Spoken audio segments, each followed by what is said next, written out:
玻璃来爆玻璃哦！我们关心喽。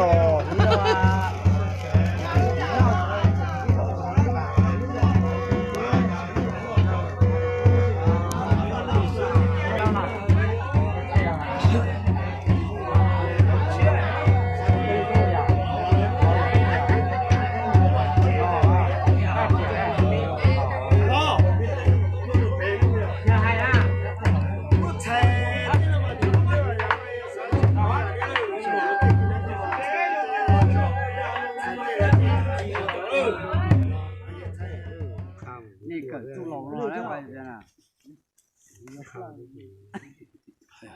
叫路人叫路。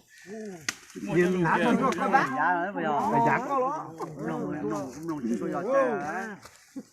Họ phụ tiền đấy. Cũng mà họ bạc mà. Ba chả được, không rồi. Ba chả được, Nó không cởi theo.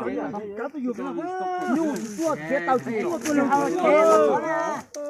Đây giờ dùng này dùng tí, dùng tôi nung lớn đấy. Giờ kia cái gì bác có gì rồi, phải sai thế này rồi.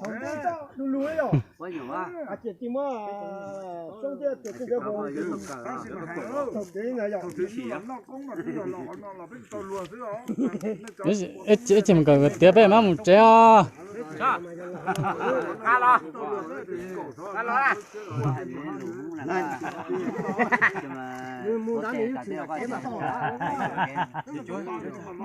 Chơi mà đi đâu rồi? Bắt chơi nhiều à?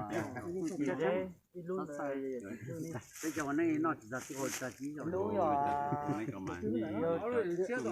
Cá lo nè. Tụi nó tê. chơi cháu tụi bé nó tay cháu ta chỉ bé nó thua na thua na rồi.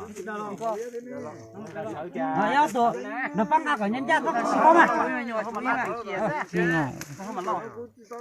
Dân như tụi em thua rồi. Không mà lo. Nó đúng đẩy ní. Thủ lũ à. Lo cho y đi. Lo cho sọc á. À, cái nó Lo cho sọc á.